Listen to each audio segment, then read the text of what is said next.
Dad's 60th birthday party was being held at the Sterling Club, the kind of place where memberships cost more than most people's annual salaries. My brother Blake had insisted on hosting it there, nothing but the best for Theodore Hastings, founder and CEO of Hastings Manufacturing. I arrived exactly on time, wearing a simple navy dress that Blake would probably call boring, and Mom would politely suggest I dress up more. But I'd learned years ago that nothing I wore would ever be right in their eyes, so I stopped trying. The ballroom was already full of Dad's business associates, country club friends, and extended family. Blake stood near the bar, holding court with his fraternity brothers and Dad's executive team. He was in his element, loud, confident, already slightly drunk at 6 p.m. Mom spotted me first. "Oh, Vanessa. You came." "Of course I came. It's Dad's birthday." She gave me that familiar tight-lipped smile. "Well, you've been so busy with your little consulting work. We weren't sure you'd make time." My little consulting work was a thriving business analytics firm with 15 employees and seven-figure revenues, but I'd stopped correcting her years ago. "Where should I put this?"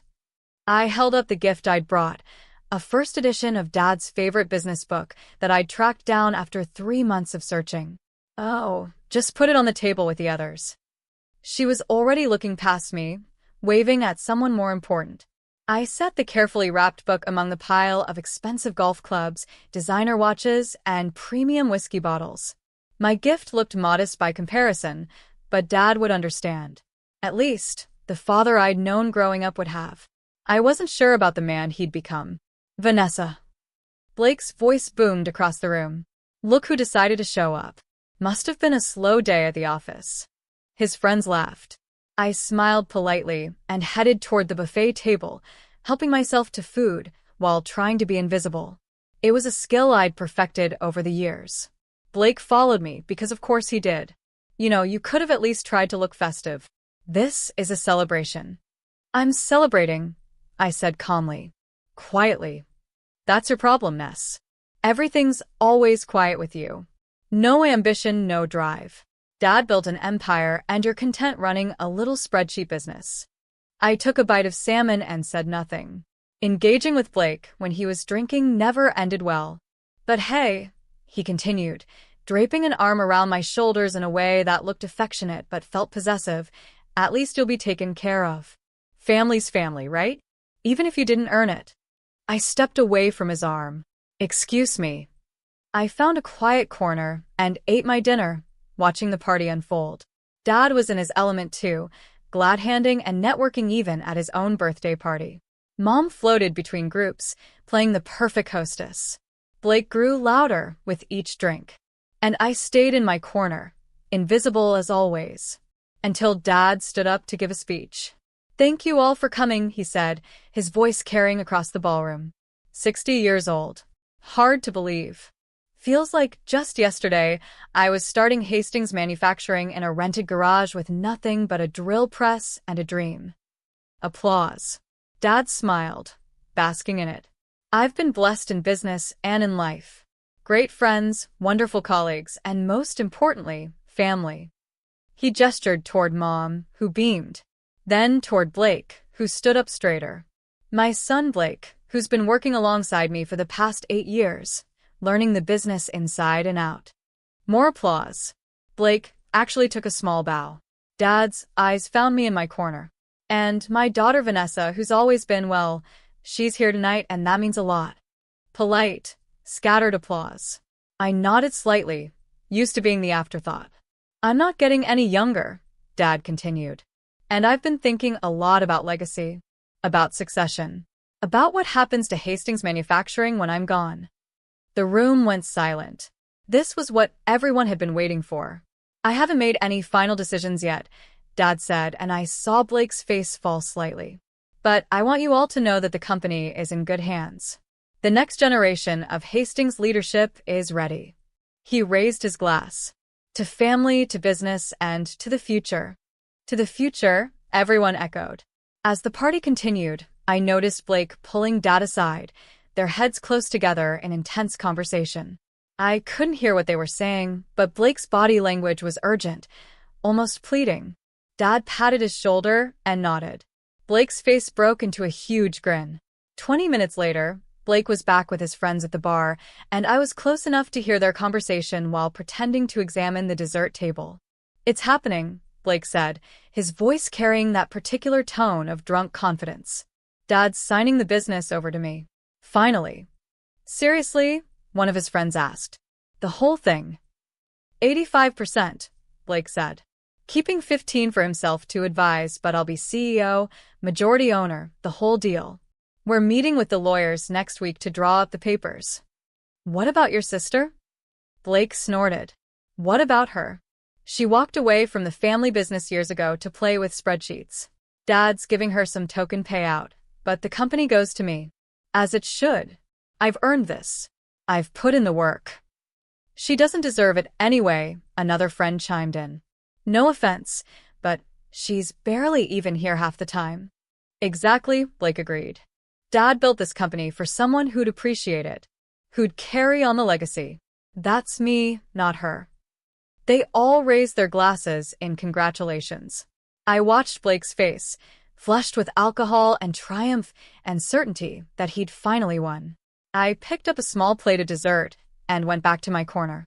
About an hour later, there was a small commotion at the entrance. A distinguished-looking man in his 60s had arrived, scanning the crowd. Dad spotted him and frowned. "Robert? I wasn't expecting you tonight." Robert Morrison, Dad's corporate attorney for 20 years, looked uncomfortable. "Theodore, I apologize for the intrusion, but there's an urgent matter we need to discuss. It can't wait until Monday." Urgent? "What kind of urgent?" Robert's eyes found me across the room, then looked back at Dad. "Perhaps somewhere private?" "Anything you need to say can be said here," Blake interjected, walking over. "We're all family and friends." Robert hesitated, then pulled out a folder from his briefcase. "Very well. Theodore, I received a formal notification this afternoon regarding Hastings Manufacturing's corporate structure. Specifically, regarding majority share ownership." "Yes," Dad said impatiently. "What about it?" "According to the documents filed with the State Corporation Commission, you currently own 43% of Hastings Manufacturing." "I know that," Dad said. "I sold some shares years ago for capital, but I'm still the majority shareholder and CEO."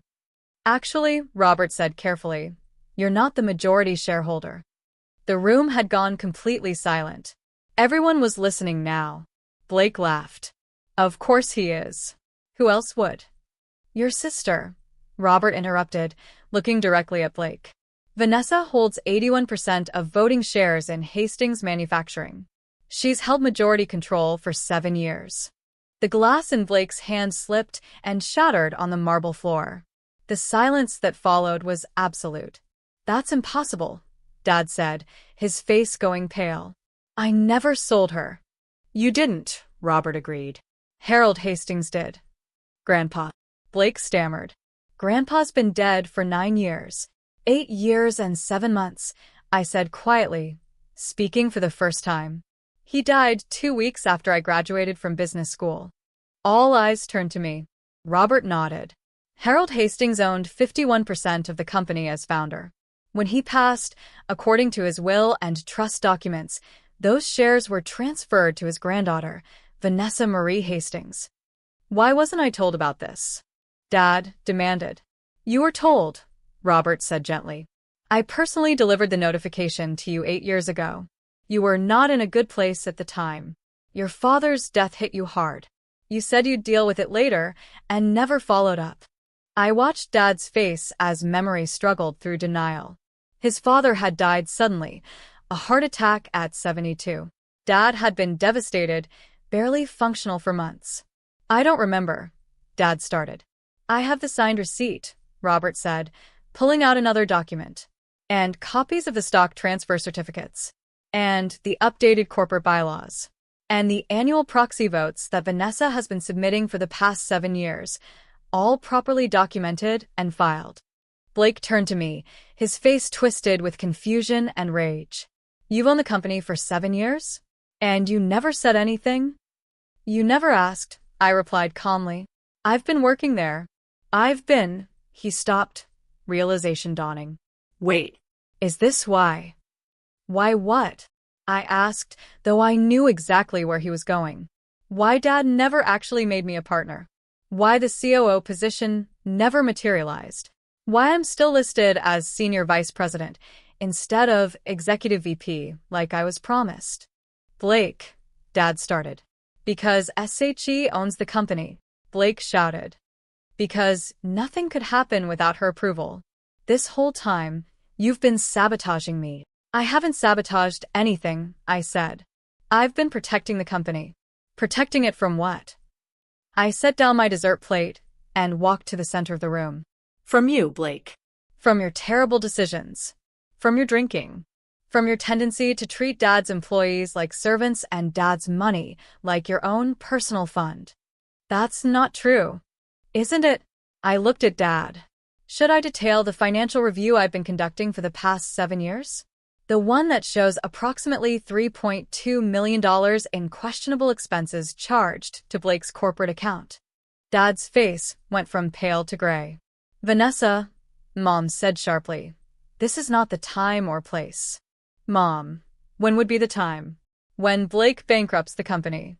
When the IRS comes asking questions about those business trips to Vegas that didn't involve any actual business? How do you know about those? Blake demanded. Because I'm the majority shareholder, I said. I have access to everything. Every expense report. Every financial statement. Every decision Dad makes has to be ratified by the board, and I control the board. Robert was nodding. It's true. Ms. Hastings has been exercising her voting rights through proxy for years.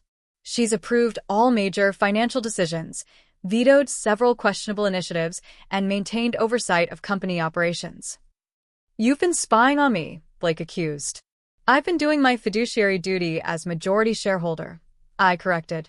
There's a difference. Dad finally found his voice.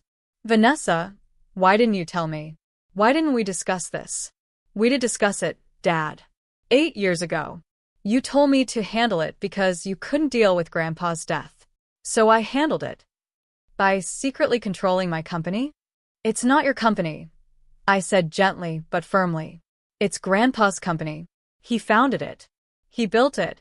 And he left it to me. Why? Blake demanded. Why you and not Dad? Why you and not me? I pulled my own folder from my purse. I'd been carrying it all night, waiting for this moment. Because Grandpa saw clearly. He loved Dad, but he knew Dad's weaknesses. The need to be liked. The inability to say no. The tendency to choose family loyalty over business sense. I opened the folder and pulled out a letter. This is from Grandpa, written to me 2 weeks before he died. He knew his heart was failing. He knew he needed to make arrangements. Read it, Dad said quietly. I cleared my throat and began. Dear Vanessa, by the time you read this, I'll be gone. I hope your father gave you this letter personally, but knowing Theodore, he probably couldn't bring himself to do it. That's okay. It's who he is.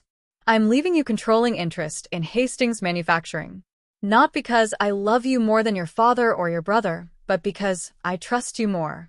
Theodore is a good man, but he's weak where Blake is concerned. He sees his son through the eyes of hope rather than reality.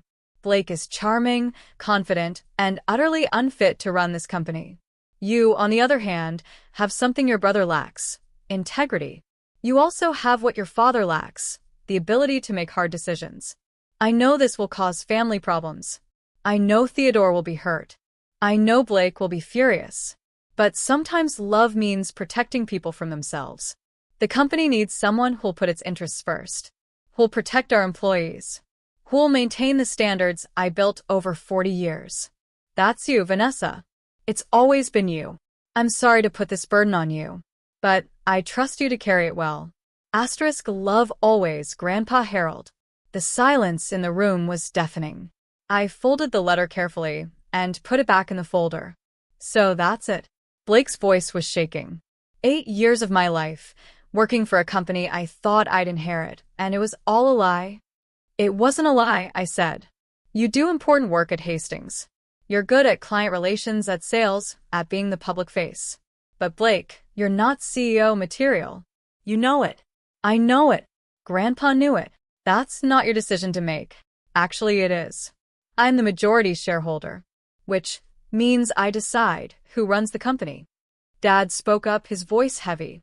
And what have you decided? That Dad stays as CEO, I said. With some conditions. Conditions? I pulled out another document. I had Robert draw these up last month. Dad, you're good at running operations. You know the manufacturing side better than anyone. But the financial oversight needs to change. I handed him the document. Effective immediately, all expenses over $10,000 require board approval. All executive compensation changes require shareholder vote. And Blake's corporate credit card limit is reduced to $5,000 monthly. Blake's face was purple. You can't do this. I can, and I am. You've spent $180,000 this year alone on business expenses that have nothing to do with business. That ends now. Dad. Blake turned to our father desperately. Are you going to let her do this? Dad was reading the document, his hands shaking slightly. These terms are reasonable. Very reasonable, actually. More generous than I'd be if our positions were reversed. What? Blake looked betrayed. Son, she's right. About the expenses. About the oversight. I've been letting things slide because... He trailed off, looking at me with something like shame. Because you're my son, and I wanted to believe the best. So that's it. Blake looked around wildly at the assembled guests, most of whom were staring at their drinks, at the floor, anywhere but at the family drama unfolding. Everyone's just going to let her waltz in here and take over? I'm not taking over, I said patiently. I've been the majority owner for 7 years. I'm just done being invisible while you run the company into the ground. Blake grabbed his jacket. I'm done. I quit.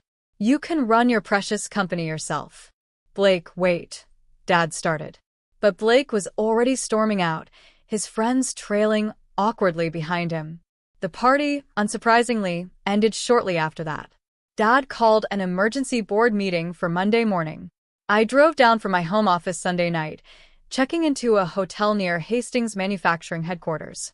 I hadn't been to the facility in 3 years. I'd done all my shareholder duties remotely, reviewing documents, attending board meetings via video conference, exercising my proxy votes. But I'd never set foot on the property since Grandpa's funeral. Walking through those doors felt surreal. The receptionist didn't recognize me.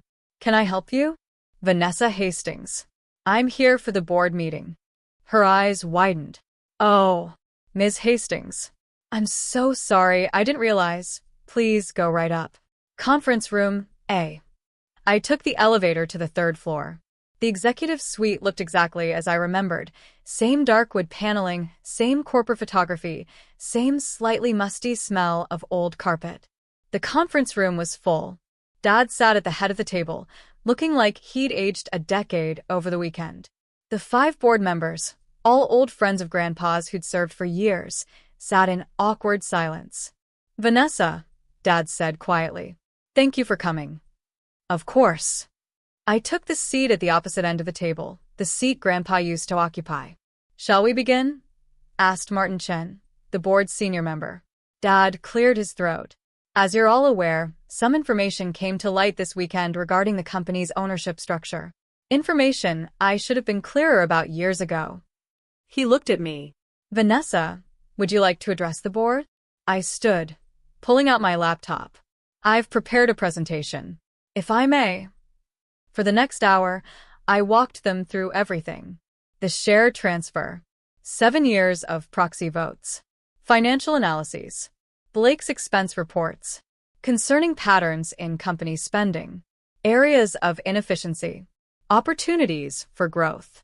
I'd been doing this work for years, but always remotely, always quietly. Now I laid it all out in detail. When I finished, Martin spoke first. This is thorough. Very thorough. I take my responsibilities seriously, I said. Clearly. Theodore, were you aware of all this? Dad shook his head. Not the details. Not the extent. I knew Vanessa voted by proxy, but I didn't realize she was conducting this level of oversight. Because you never asked, I said gently. And I didn't force the issue. But things have changed. Blake's spending is unsustainable. The company needs restructuring. And I can't do this remotely anymore. What are you proposing? Asked Janet Wu, the CFO. That I take a more active role. Not as CEO. Dad's good at that. But as chair of the board. Active oversight. Weekly meetings. Direct involvement in major decisions. I looked at Dad. I'm not trying to push you out, but I can't be a passive shareholder anymore. Dad nodded slowly. I understand. And you're right. About all of it. I've been negligent. In many ways. The board voted unanimously to approve my proposal. I was officially chair of the board of Hastings Manufacturing. After the meeting, Dad asked me to stay. I owe you an apology, he said once we were alone. Many apologies, actually. Dad. Let me finish. I've been a terrible father to you, Vanessa. Not intentionally, but that doesn't make it better. I always favored Blake. Always saw him as my successor. Always dismissed your accomplishments because they weren't what I wanted you to accomplish. He sat down heavily. Your grandfather saw what I couldn't, or wouldn't. That Blake is charming but irresponsible. That you have the integrity and intelligence this company needs. That I was too weak to admit it. You're not weak, Dad. I am. Especially where Blake is concerned. I wanted so badly for him to be ready. To be worthy. I overlooked everything that proved otherwise. What are you going to do about Blake? I asked. Dad sighed. I don't know. He's not speaking to me. Your mother is furious with both of us. The family's fractured. The family's been fractured for years, I said quietly. We're just finally being honest about it. Blake showed up at my hotel that night, drunk and angry. You destroyed everything, he slurred when I opened the door. 8 years of my life. My future. My relationship with Dad. All of it. Blake, you're drunk. Go home. Home. He laughed bitterly. To what? To Mom crying? To Dad not looking at me? To knowing that my little sister has been pulling the strings this whole time? I wasn't pulling strings. I was protecting the company. From me. You were protecting it from me. He pushed into the room, and I let him, because fighting a drunk Blake never worked. You think you're so much better than me. So much smarter. So much more worthy. I don't think that. Yes, you do, he shouted. You and Grandpa both. You both decided I wasn't good enough. Wasn't smart enough. Wasn't worthy of the family business. Blake, sit down. Please. He collapsed into a chair, his anger dissolving into something that looked like grief. I tried so hard. For 8 years, I worked my ass off. And it didn't matter. Because you owned it all along. You didn't work that hard, I said gently but honestly. You came in late, left early, took long lunches, charged personal expenses to the company. I have the records, Blake. All of them. Because it didn't matter. He looked up at me with red eyes. Why work hard when the outcome was predetermined? When my baby sister already owned everything? You didn't know I owned it. You worked that way because that's who you are. The truth of that hung in the air between us. What happens now? He asked finally. That depends on you. On me. I sat down across from him. You're still senior VP. You still have a job. You're still good at client relations. If you can get your spending under control, if you can show up consistently, if you can actually do the work you're being paid for, then you keep that position. Under your supervision. Under appropriate oversight, yes. That's how businesses work, Blake. Especially when you've proven you can't be trusted with unlimited funds. He was quiet for a long moment. And if I can't do that? If I can't work for my little sister? Then you resign, and we part ways professionally. You'd still be family, but you wouldn't be at Hastings. Some choice. It's more of a choice than you've given Dad for 8 years, I pointed out. You've been running up expenses, making promises to clients without board approval, treating the company like your personal playground. At least I'm giving you an option to fix it. He stood up, swaying slightly. I need to think. Take your time. But Blake. He paused at the door. Get help. For the drinking. Please. He left without responding. Blake did get help. Not immediately. It took another month of spiraling before he finally checked himself into a treatment program.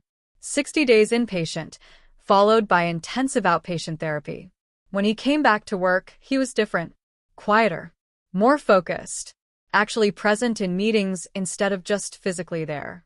I'd restructured his role while he was gone. Smaller client portfolio. Direct supervision from Janet. Strict expense limits. He accepted it without argument. "I'm not happy about this," he told me in our first one-on-one meeting after his return. "But I'm trying to understand it. That's all I ask." I talked a lot about family in therapy, about being the golden child, about how that messed me up in ways I didn't realize. And I'm starting to see how I treated you. How we all treated you. Like, you didn't matter because you weren't who we wanted you to be. Blake. No, let me say this. I'm sorry. For all of it. For the dismissal, the mockery, the assumptions. For taking credit for work you were doing behind the scenes. For never once asking if you wanted to be involved. It was the first real apology I'd ever gotten from him. "Thank you," I said. "That means a lot." "I don't know if we can have a real relationship," he continued. "Brother-sister, not just boss-employee. But I'd like to try. If you're willing." "I'm willing," I said. "But Blake, it has to be real. Not just you wanting back into my good graces for business reasons." "I know. I'm in therapy twice a week. Working on it. All of it. We weren't close. Probably never would be. But it was something.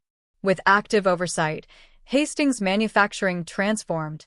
I brought in consultants to streamline operations. Updated technology systems. Improved employee benefits. Cut wasteful spending while investing in growth areas. In 6 months, profits were up 18%.